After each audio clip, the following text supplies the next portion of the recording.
Hello friends, कैसे हैं आप सब। तो फ्रेंड्स, आज की वीडियो में हम देखने वाले हैं वास्तविक संख्या का जो 20 प्रश्न है, इम्पोर्टेंट प्रश्न। आज हम उसको देखने वाले हैं जो आपका हर बार एग्जाम में पूछा जाता है।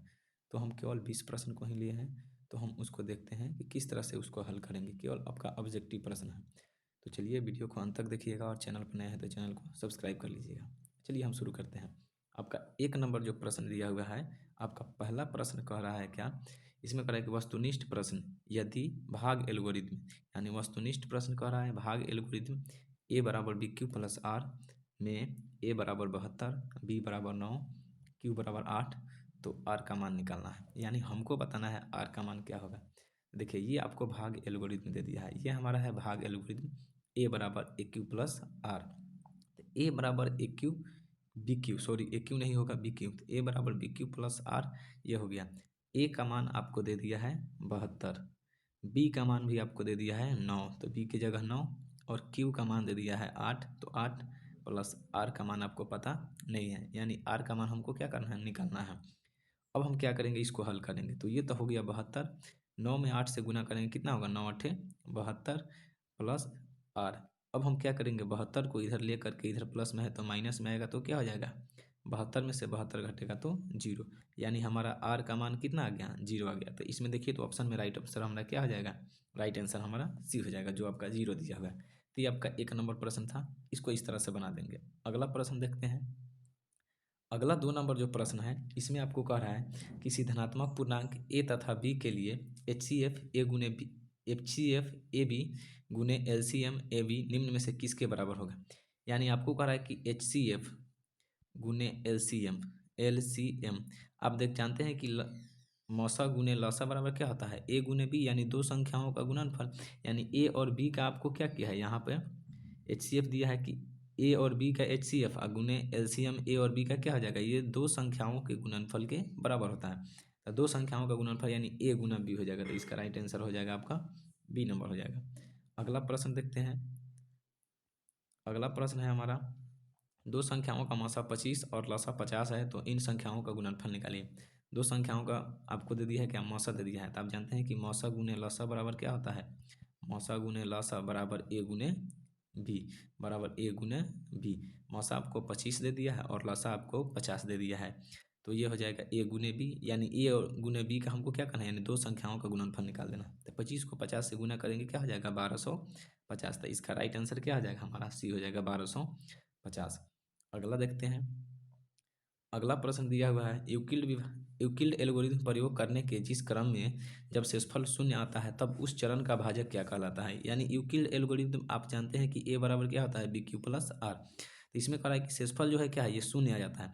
तो जब शेषफल शून्य आ जाता है तो ये वाला जो होता है आपका, यानी सबसे पहले देखिए, ये आपका ए है, इसको हम क्या कहेंगे, इसको कहेंगे भाज्य, और इसको कहेंगे भाजक, और ये जो क्यू जो है इसको कहेंगे क्या, ये भाजक हो गया, और ये क्या हो गया, ये भागफल हो जाएगा। यानी ये हमारा हो गया भागफल। तो आपको कहा कि जब r 0 हो जाएगा तब हमारा क्या होगा, ये जो हमारा जो b जो बचा है, यानी जो भाजक है, ये क्या कहलाएगा, तो ये जो होता है मौसा होता है, यानी भाजक जो हमारा क्या कहलाएगा, मौसा। तो ऑप्शन नंबर ए सही हो जाएगा। नेक्स्ट प्रश्न है आपका। नेक्स्ट प्रश्न में आपको कह रहा है कि निम्नलिखित में से किस भिन्न का दशमलव प्रसार शांत होगा। तो शांत होने के लिए इसका कंडीशन होता है कि p/2 के पावर n गुने 5 के पावर m। अगर इस रूप में आ गया, इसमें से चारों में से कोई भी, तो हमारा क्या हो जाएगा, शांत हो जाएगा। अगर इस रूप में नहीं आएगा तो क्या हो जाएगा, वो हमारा अशांत होगा। तो हम चेक करते हैं पहले ऑप्शन ए नंबर को लेकर के क्या आता है कि नहीं। तो 11/8 है, इसको चेक करेंगे। तो 11, 8 को हम लिख सकते हैं 2 का पावर 3, 5 के पावर नहीं है, यानी 5 का पावर 0, यानी ये हमारा हो गया p/2 के पावर n गुने 5 के पावर, ये 0 है, यानी 5 के पावर m। तो ये हमारा क्या हो जाएगा, शांत हो जाएगा। क्योंकि किसी भी संख्या का दशमलव प्रसार क्या होता है, किसी भी संख्या का अगर पावर 0 रहता है तो उसका क्या होता है, उसका वैल्यू 1 हो जाता है। तो इसका वैल्यू 1 हो जाएगा, फिर गुना करेंगे तो क्या हो जाएगा, 11/8। तो ये हमारा राइट आंसर क्या हो जाएगा, आपका ए नंबर हो जाएगा। नेक्स्ट प्रश्न। नेक्स्ट में कह रहा है एक कौन सी संख्या है, यानी एक आपको बताना है कि कैसी संख्या है, अभाज्य संख्या, भाज्य संख्या, सह अभाज्य संख्या, या इनमें से कोई नहीं। तो देखिए, एक जो है इसमें से आपका कोई नहीं है, यानी इनमें से कोई संख्या नहीं है। कैसे नहीं है, देखिए, अभाज्य संख्या जो होता है, एक और स्वयं के अलावा किसी दूसरी संख्या से भाग नहीं लगता है। जैसे 2 हो गया, ये 1 और 2 के अलावा किसी दूसरी संख्या से भाग नहीं लगेगा, इसलिए हमारा क्या कहलाएगा, अभाज्य संख्या, भाज्य संख्या जो होता है एक और स्वयं के अलावा किसी अन्य संख्या से भाग लग जाए, विभाजित हो जाए, तो हमारा क्या कहलाएगा, भाज्य संख्या। जैसे 4 हो गया, ये 1 से भी कटेगा, ये 2 से भी कटेगा, ये 4 से भी कटेगा, तो ये हमारा क्या हो जाएगा, ये हमारा हो जाएगा भाज्य संख्या। सहअभाज्य संख्या होता है जब दो संख्याओं का मौसा कितना होना चाहिए, 1 होना चाहिए, तब हम उसको सहअभाज्य संख्या कहते हैं। तो इसमें एक कैसी संख्या है, ना आपका अभाज्य संख्या होगा, नहीं भाज्य संख्या होगा, नहीं आपका सहअभाज्य संख्या होगा, यानी इनमें से कोई नहीं, यानी ऑप्शन नंबर डी आपका राइट हो जाएगा। नेक्स्ट प्रश्न, नेक्स्ट प्रश्न में कह रहा है कि ए और बी सहअभाज्य संख्याएं कहलाते हैं यदि, यानी ए और बी सहअभाज्य संख्या कब कहलाएगा, जब उसका मौसा कितना होना चाहिए, 1 होना चाहिए। जब मौसा 1 होगा तो वो क्या कहलाएगा, अभाज्य सहअभाज्य संख्या कहलाएगा। नेक्स्ट प्रश्न, नेक्स्ट प्रश्न में है निम्न में से कौन सा युग्म सहअभाज्य है, यानी बताना है कि इसमें कौन ऐसा युग्म है जो सहअभाज्य है। तो सहअभाज्य का भी हम कंडीशन बताएंगे क्या, कि उसका क्या होना चाहिए, उसका मौसा 1 होना चाहिए। तो इस सभी को हम क्या करेंगे, निकाल करके देखेंगे कि इसमें मौसा किसका 1 आ रहा है, तो वही हमारा क्या हो जाएगा, अभाज्य संख्या हो जाए, सहअभाज्य संख्या हो जाएगा। तो देखिए हम 9 और 16 का मौसा निकालते हैं, 9 और 16 का मौसा निकालेंगे भागे विधि से निकालते हैं। 9 से 16 में भाग देंगे तो क्या होगा, 9 एकम 9, 16 में से 9 घट जाएगा, कितना हो जाएगा, 7 हो जाएगा। फिर हम उतारेंगे किसको, 9 को उतारेंगे, यानी ये वाला आ जाएगा। फिर यहाँ फिर 7 से भाग देंगे, 9 में तो कितना होगा, 7 एकम 7, यानी घटेगा तो कितना आ जाएगा, 2 आ जाएगा। फिर किसको ले आएंगे, फिर 7 को ले आएंगे, फिर 2 से भाग देंगे, 2 दूना 2 से हो जाएगा 2 तिहाई 6, यानी ये हमारा क्या हो गया, 6 हो गया। कितना, 1 बच गया। फिर 1 के घोरेंगे और 2 को ले आएंगे यहाँ पर, तो क्या आ जाएगा, 2, यानी 1 से भाग देंगे तो 1 दूना 2 हो जाएगा, यानी कट गया पूरा तरह। तो ये कट करके पूरा जब शेषफल 0 हो गया था, ये वाला जो भाग बचेगा यही हमारा क्या होगा, मौसा। तो मौसा इसका 1 आ रहा है, जब इसका मौसा 1 आ रहा है तो यह हमारा क्या हो जाएगा, सहअभाज्य संख्या हो जाएगा। इसलिए इसका राइट आंसर क्या हो जाएगा, हमारा ए नंबर हो जाएगा। बाद बाकी ये तीनों बचा तो इसका क्या होगा, इसका मौसा 1 नहीं होगा। आप निकाल करके चेक कर सकते हैं, इसका मौसा 1 नहीं होगा। नेक्स्ट प्रश्न देखते हैं। नेक्स्ट प्रश्न में कह रहा है दो धनात्मक पूर्णांक ए और बी के लिए यदि ए बराबर बी क्यू प्लस आर हो तो आपका क्या होगा। यानी आप जानते हैं कि यूक्लिड एल्गोरिथम विभाजन होता है ए बराबर बी क्यू प्लस आर कब होता है, जब 0 less than equal r less than b होता है। यानी ये हमारा क्या हो जाएगा, किसके कंडीशन हो गया, यानी यही होगा हमारा, क्या होगा, ए बराबर बी क्यू प्लस आर बराबर क्या हो जाएगा आपका, इसमें 0 less than equal r less than equal b, और क्या हो जाएगा, ये हो गया, यानी 0 लेस देन इक्वल आर और फिर क्या होगा, लेस देन बी हो जाएगा। यानी ये ऑप्शन नंबर क्या होगा, हमारा डी आंसर सही हो जाएगा। नेक्स्ट प्रश्न, नेक्स्ट प्रश्न है दो क्रमागत सम संख्याओं का मौसा क्या होगा। दो क्रमागत सम संख्या, तो दो क्रमागत सम संख्या क्या हो जाएगा, 2 4 6 8 10, यानी ये सब हमारा क्या होता है, क्रमागत सम संख्या। हमको कह रहा है दो गो लगातार सम संख्या का मौसा होता है। दो गो लगातार आपका ये वाला है, तो ये वाला जब है हमारा दो गो, तो क्या होगा, इससे भाग देंगे, यानी 2 से भाग देंगे 4 में, तो क्या आ जाएगा, 2 दूना 4, ये कट गया। तो ये वाला जो भाग होता है ये हमारा क्या होता है, मौसा होता है। तो इसका आंसर क्या हो जाएगा, ऑप्शन नंबर बी हमारा सही हो जाएगा। नेक्स्ट प्रश्न देखते हैं। नेक्स्ट प्रश्न में कह रहा है कि दो क्रमागत विषम संख्याओं का मौसा निम्नलिखित में से कौन सा होगा। दो को क्रमागत विषम संख्या का मौसा कर रहा था। विषम संख्या आप जानते हैं, 1 हो गया, 3 हो गया, 5 हो गया, 7 हो गया, डॉट डॉट, ये सब हमारा क्या है, विषम संख्या है। तो कह रहा है कि दो को क्रमागत यानी लगातार दो को विषम संख्या का मौसा निकालना है। दो लोग लगातार ये हो गया, तो फिर हम 1 से 3 में भाग देंगे तो क्या, 1 तिहाई 3, ये कट गया, यानी मौसा हमारा ये साइड वाला होता है, बायां साइड वाला, तो ये हमारा क्या हो गया, मौसा हो गया। तो दो क्रमागत विषम संख्याओं का मौसा क्या हो जाएगा, 1, यानी राइट ऑप्शन क्या हो जाएगा हमारा, ए नंबर हो जाएगा। नेक्स्ट प्रश्न देखते हैं। अगला प्रश्न में कह रहा है कि सबसे छोटी भाज्य संख्या तथा सबसे छोटी अभाज्य संख्या का HCF क्या है। अब जानते हैं कि सबसे छोटी भाज्य संख्या क्या होता है हमारा, सबसे छोटी भाज्य संख्या 4 होता है, और सबसे छोटी अभाज्य संख्या क्या होता है हमारा, 2 होता है। यानी ये 4 जो है हमारा भाज्य संख्या है, और ये जो 2 हमारा है क्या, अभाज्य संख्या है। इसका आपको कह रहा है HCF निकलना है, यानी मौसा निकालना है। तो मौसा निकालने के लिए क्या करें, हम 2 से भाग देंगे 4 में, तो क्या आ जाएगा, 2 दूना 4, ये करके हम भाग विधि से मौसा निकालना बता रहे हैं। जब जरूरी पड़ेगा तो आपको गुणनखंड विधि से भी बता दिया जाएगा। तो ये आपका क्या हो जाएगा, मौसा हो जाएगा, यानी बायां साइड वाला। तो इसका आंसर क्या हो जाएगा, 2 नंबर आंसर। अगर मान लीजिए गुणनखंड से निकालना है आपको, तो गुणनखंड से निकालना है तो उसके भी बता देते हैं, गुणनखंड से किस तरह से आप निकालिएगा।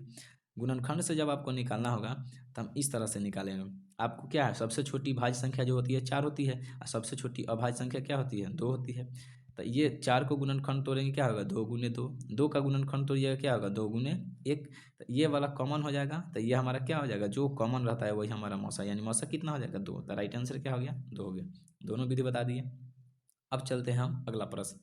नेक्स्ट प्रश्न में कह रहा है कि निम्न में से किस गणितज्ञ ने the book of games of choice पुस्तक लिखी है। यानी ये चारों ऑप्शन में से आपको बताना है कि कौन ऐसा गणितज्ञ है जो जिन्होंने क्या किया है, the book of games of choice जो है क्या, ये पुस्तक को लिखी है। तो इसका राइट आंसर हो जाएगा ए नंबर, यानी जे कार्डन जो है क्या किए हैं, इन्होंने ही लिखी है।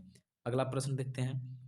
अगला प्रश्न कह रहा है कि शब्द एल्गोरिदम किस गणितज्ञ के नाम से लिया गया है, यानी कौन ऐसा गणितज्ञ है ये चारों में से जिनके नाम पर क्या किया गया है, ये भाग शब्द जो है एल्गोरिदम जो लिया गया है। तो इसका राइट आंसर हो जाएगा क्या हमारा ए नंबर, यानी अल ख्वारिज़मी, यानी इन्हें गणितज्ञ के नाम पर क्या किया गया है, ये हमारा एल्गोरिदम लिया गया है। तो राइट आंसर हो गया ए। नेक्स्ट प्रश्न में कह रहा है कि 625 के अभाज्य गुणनखंड के 5 का घात है, यानी 625 का हम अभाज्य गुणनखंड तोड़ेंगे। इसका अभाज्य गुणनखंड तोड़ेंगे तो इसका कह रहा है क्या, इसका हम 625 का अभाज्य गुणनखंड तोड़िए, तो इसको तोड़िएगा तो क्या होगा, ये 5 से लगेगा, 5 एकम 5, 5 दूना 10, 5 पचे 25, फिर 5 से 5 दूना 10, 5 पचे 25, फिर 5 से 5 पचे 25, यानी 5 कई बार आया है, 4 बार आया है, तो 5 का पावर क्या हो गया 4, 1 2 3 4 बार 5 आया, तो 5 के पावर 4, यानी इसका घात पूछ रहा है 5 का घात, तो 5 का घात कितना है 4, तो इसका राइट आंसर डी हो जाएगा। नेक्स्ट प्रश्न में कह रहा है कि निम्न में से कौन अभाज्य है, यानी आपको बताना है कि कौन अभाज्य संख्या है। तो अभाज्य संख्या हम बताएं क्या है कि एक और स्वयं के अलावा किसी संख्या से विभाजित न हो, तो वो हमारा अभाज्य संख्या। जैसे आपका 12 है, तो 12 का क्या होगा गुणनखंड, 1 भी होगा, 2 भी होगा, 3 भी होगा, 4 भी होगा, यानी इसका क्या है 2 से ज़्यादा इसका गुणनखंड, इसलिए हम अभाज्य संख्या नहीं होगा। तो 12 नहीं होगा, 15 भी नहीं होगा, क्योंकि ये आपका क्या है 1 भी इसका गुणनखंड है, 3 भी है और 5 भी है, तो क्या हो रहा है इसमें 3 हो रहा है, 3 को गुणनखंड, इसलिए ये भी हमारा नहीं होगा। 23 जो है इसका गुणनखंड क्या है 1 और 23 के अलावा किसी दूसरी संख्या से नहीं कटने वाला, इसलिए हमारा इसका आंसर क्या हो जाएगा सी नंबर राइट आंसर हो जाएगा, यानी ये हमारा अभाज्य संख्या है। नेक्स्ट प्रश्न देखते हैं।